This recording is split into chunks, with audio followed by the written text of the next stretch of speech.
Ibadah khusus atau spesifik ini berlaku kaidah al-aslu fil ibadah at-tahrim hatta yadulla dalilu ala khilafi. Jadi hukum asalnya kebalikannya.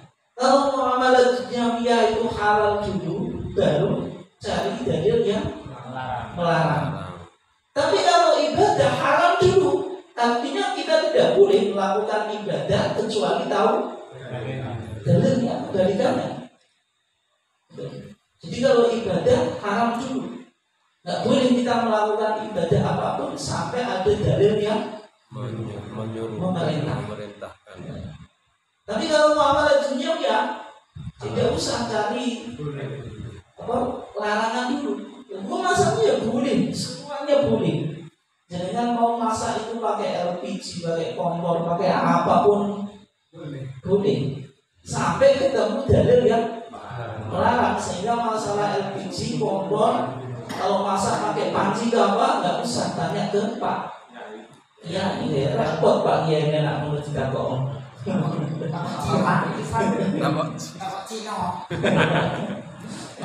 Kemudian yang kedua, kaidahnya al-aslu fil ibadah at-tauqif wal ittiba. Jadi kalau tauqif dia mengikuti Quran dan Sunnah, ittiba yang sama mengikuti Quran dan Sunnah. Dan kemudian di antara prinsip ibadah makhluk di dalam Muhammadiyah itu namanya ibadah itu di antara prinsipnya harus itu muwafaqah. Muwafaqah itu mencocoki Al-Quran dan Sunnah. Artinya kalau ibadah itu tidak muwafaqah, tidak sesuai dengan Quran dan Sunnah, tidak mutaba'ah, tidak mengikuti Quran dan Sunnah, ya berarti tidak diterima. Dan itu bisa dikategorikan sebagai bid'ah itu. Sebagaimana hadis Nabi apa? Man ahdatsa fi amrina hadza ma laysa minhu fa huwa raddun, atau man amila amalan laysa alaihi amruna fa huwa raddun. Hadis Aisyah. Sehingga ini contoh hadis kita ketika bicara kitab Shalah putusan berapa? Tahun 1929 di Solo, tahun 1929 di Solo. Maka di situ karena sholat itu ibadah makhluk, maka kaidahnya tadi sholu kama ra'aitumuni usolli. Artinya kalau ini ibadah makhluk, ya sholatnya harus ikut Nabi, karena tadi harus muwafaqah, harus mutaba'ah, mengikuti Al-Quran dan Sunnah. Tidak boleh pakai sholat dengan gaya yang lain atau mengikuti gayanya selain Nabi. Kemudian berikutnya kalau kita coba lihat ya, tapi ini tidak ada di hadis ini, beberapa kaidah tentang bid'ah. Sebenarnya ini di bukunya Syekh Nasruddin Albani. Di antaranya di dalam kitab Ahkamul Janais, ini pernah diajarkan oleh Pak Yai Hazim Amin. Waktu saya aliyah pernah beliau membacakan kitab ini. Artinya ini nanti kita coba lihat ya, ini meskipun ini tidak menjadi pandangan, maksudnya tidak dimunculkan di putusan dari fatwa tarjih, tapi paling tidak kita bisa jadikan acuan. Kita dalam Muhammadiyah, pandangan kita kepada Syekh Nasruddin Albani itu yang memposisikan sebagaimana ulama yang lainnya. Kadang Muhammadiyah sepakat, kadang tidak. Termasuk dalam penasihat dan pendhaifan hadis. Bukan berarti kalau misalnya Sahahu Albani sahih mutlak, tidak. Kadang Muhammadiyah sepakat, kadang tidak, sebagaimana ulama yang lain. Misalnya pandangan Muhammadiyah terhadap Imam Syafi'i terkadang cocok, terkadang tidak, itu biasa saja. Di antara kriteria ibadah, nanti saya ingin coba bahwa dan melihat bagaimana fatwa tarjih tentang tahlilan. Misalnya yang paling terakhir, kullu ibadatin atlaqaha syari'. Setiap ibadah yang dimutlakan oleh syariat, dimutlakan itu tidak ditentukan waktunya, tempatnya, pokoknya mutlak umum. Wa qayyadaha an-nasu. Kemudian sama orang itu apa? Ditakyid itu apa? Ditentukan. Bibadil quyud, dengan beberapa apa tadi? Ikatan atau penentuan. Misal al-makan, seperti apa? Tempatnya. Misalnya ada ibadah yang umum, kemudian tempatnya itu dispesifikan. Padahal syariat tidak bicara tentang tempat. Misalnya sholat Iden itu ketika kita tidak ada penjelasan dari hadis Nabi kalau sholat Id itu di lapangan, maka tidak boleh melakukan sholat Id di lapangan. Berarti secara umum namanya sholat jamaah yang di masjid gitu. Apalagi dengan bawa yang lain, sholat Id apalagi di luar apa? Lapangan. Atau misalnya pokoknya yang menentukan tempatnya itu ketika syariat bicara umum kemudian kita spesifikkan tempatnya itu menjadi apa? Bid'ah. Au zaman atau waktunya. Au sifatin atau sifatnya. Au adatin atau bilangannya. Misalnya jenengan punya ajaran pasca sholat baca subhanallahnya 1000 kali, dan itu jenengan anggap sunnah, itu menjadi bid'ah. Kenapa? Karena tidak pernah dilakukan oleh Nabi. Gitu. Tapi artinya itu kan syariat bicara umum, kemudian kita khususkan. Gitu. Dan nanti kita lihat. Artinya misalnya nanti tahlil itu kenapa kok harinya tadi pasca kematian sampai hitung 5 batang turun dino, terus 100 terus 1000 terus haul tiap malam Jumat. Kenapa kok tiap malam Jumat? Maksudnya kan tahlilan itu kan mendoakan. Kenapa mendoakan dispesifikan apa? Ya, tempat waktunya. Kemudian sifatnya. Kenapa kok misalnya tahlilan itu bacaannya dipatenkan? Ya, harus dimulai. Saya nggak hafal. Jenengan apa ya? Mantan. Nah, itu di buku ini. Tapi kalau saya mantan aktif pun. Hasilnya dipakai buku gitu. Kenapa misalnya bacaannya itu kok khusus gitu? Misalnya ila hadratin Nabi Mustafa Al-Fatihah, ila hadrat ikhwani minal anbiya wal mursalin dan seterusnya. Kenapa kok ini? Kemudian ada khususon apa? Khususon Sayyidina Syekh Abdul Qadir Al-Jailani Al-Fatihah dan sebagainya. Ini kan menentukan sifatnya itu tertentu. Kenapa misalnya tadi Al-Fatihah itu apa? Bacaannya sing diulangi itu apa saja, Pak? Ya, oke. Misalnya Qul huwallahu ahad ping 3 kan. Qul huwallahu bismillah Al-Ikhlas ping 3 terus apa lagi, Pak? Al-Falaq ping 3 terus apa lagi? Anas ping 3.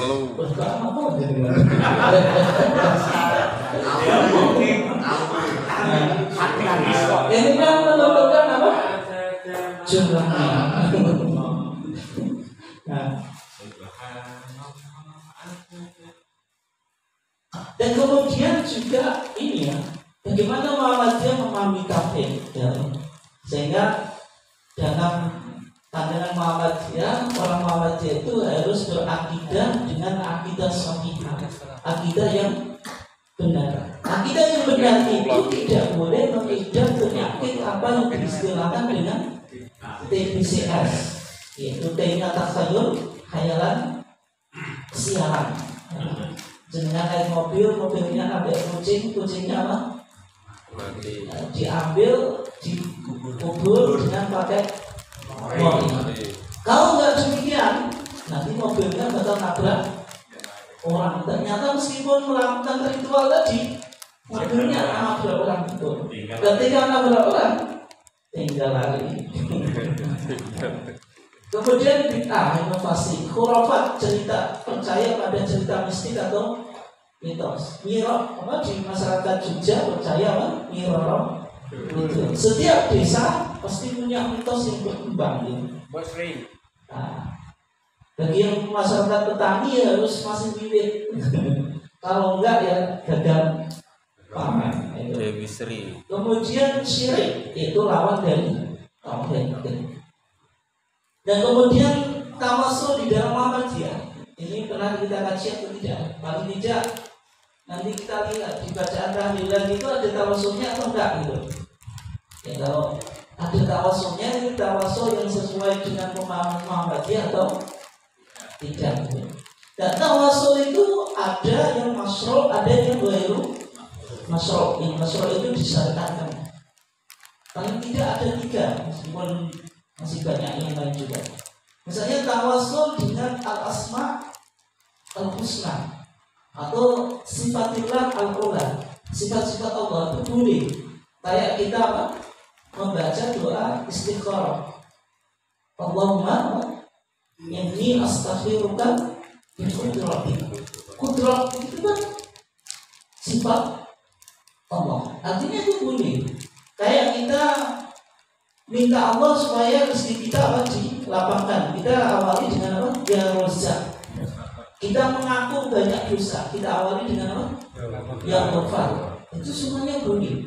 Itu kan tawasul tapi menggunakan asma Allah. Walillahil asmaul husna fad'uhu biha. Kita disuruh apa?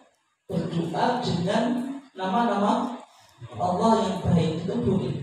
Tawasul dengan amal soleh itu boleh. Ini kan cerita itu dari tiga pemuda dari Bani Israel yang masuk gua itu diri yang disolihin, ada hadisnya panjang tuh.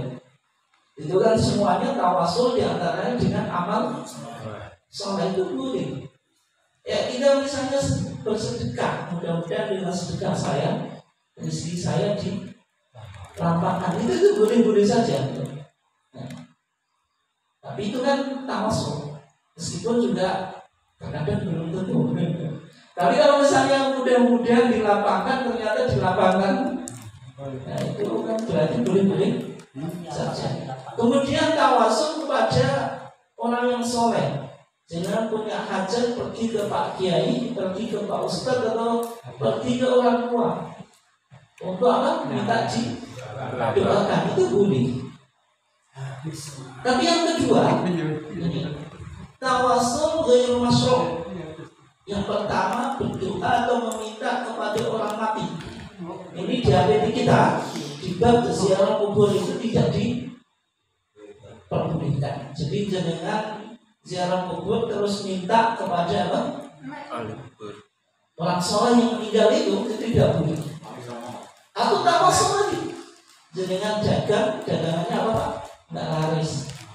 Cari apa? Penglaris. Seperti itu mana? Asmoro Kondi. Di sana tawasul dengan bahas Asmoro Kondi supaya apa? Laris. Itu nggak boleh. Itu ghairu masyru'. Tidak boleh. Kalau di Muhammadiyah, meskipun mungkin di kelompok yang lain diperbolehkan. Nah ini konteksnya, kenapa kok tidak diperbolehkan? Termasuk kepada Nabi. Karena apa? Nabi sudah tidak ada. Dan bagaimana tawasulnya kepada Syekh Abdul Qadir Jailani? Kalau dulu masih curi, tapi sekarang masalahnya sudah nggak ada. Cuma tahlilan itu khususon Sayyidina Syekh Abdul Qadir Jailani itu tawasul apa Pak? Nggak tahu.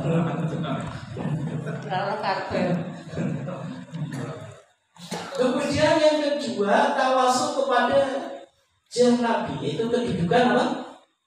Nabi itu tidak diperbolehkan dalam pandangan apa? Muhammadiyah meskipun sebagian ulama ada yang membolehkan, tapi kan kita bicaranya konteks pemahaman apa? Muhammadiyah. Sehingga kenapa kok Muhammadiyah itu ketika maulidan, meskipun maulidan itu tidak dibid'ahkan oleh Muhammadiyah dan termasuk Isra dan Mi'raj, tapi pelaksanaan maulid atau Isra Mi'raj di Muhammadiyah tidak pakai misalnya apa? Maharul Qiyam, pakai bacaan apa? Barzanji atau Hibah atau Buddha misalnya. Ya, karena di situ kan ada tawasul kepada Nabi. Dalam Munas Kaji ke 2010 di Munas itu kan Muhammadiyah membahas tuntunan seni dan budaya. Seni berjanji atau seni prosa berjanji itu sebenarnya baik gitu, dalam pandangan Muhammadiyah. Karena Muhammadiyah memahami agama itu sebagai sumber budaya. Agama itu ada 3 komponen. Yang pertama komponen batiniah, komponen yang ada di dalam hati, yaitu keimanan. Orang beragama pasti diawali dengan iman kepada Allah, iman kepada Rasul. Yang kedua, setelah komponen batiniah tadi, ada komponen yang merupakan ekspresi dari keyakinan di dalam hati itu, sehingga melahirkan ritual ibadah. Dengan kita memiliki iman kepada Allah dan Rasul, kita melakukan sholat, kita melakukan puasa, kita melakukan zakat dan sebagainya. Artinya bukan komponen batinnya kemudian tidak melakukan ritual. Setelah itu ada muamalah duniawiyah. Yang muamalah duniawiyah ini melahirkan yang namanya apa? Budaya. Sehingga seni berjanji itu dalam ada Muhammadiyah itu kan diawali komponen batinnya. Kita sebagai orang beriman percaya pada Nabi. Setelah kita percaya kepada Nabi, kita ekspresikan dalam bentuk sikap atau perbuatan. Dan sikap dan perbuatan melahirkan seni yang disebut berjanji, bercerita tentang manaqib Nabi, dari Nabi dilahirkan sampai meninggal itu sebenarnya boleh-boleh saja. Tapi karena di situ ada itu tawasul kepada Nabi, ada Nur Muhammad, kemudian ada cerita-cerita mitos itu. Yang di situ yang Muhammadiyah sifat kritisnya hanya di situ. Artinya kalau kita baca berjanji boleh nggak? Sebenarnya boleh. Tapi kalau tahu mana yang ini ada tawasulnya, mana yang tidak. Saya mengkaji sejarah Nabi itu kalau pakai berjanji, kalau pakai hibah itu kan penak Pak. Ngikuti cerita itu mudah daripada jenengan belajar SKI itu. Sing nulis gak jelas, awalnya juga gak jelas, macam-macam itu kemana-mana. Tapi kalau pakai berjanji itu mudah Pak. Tapi kan di situ ini terkadang ada tawasul kepada Nabi.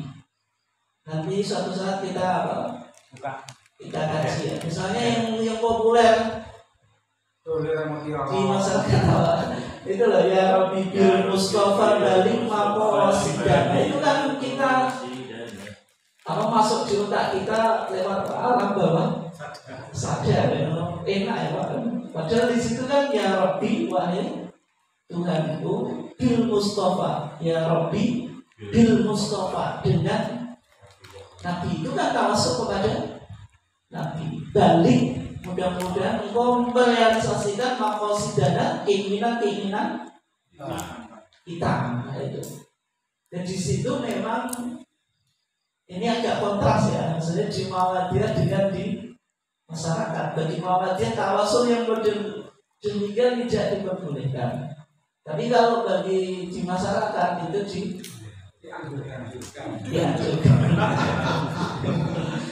sehingga tidak pernah ketemu gitu. Tapi orang tidak kan kajian tarjih mencoba memahami yang pemahaman kita itu bagaimana kan gitu. Meskipun kalau disuruh ketemu ya agak susah ya artinya. Oke.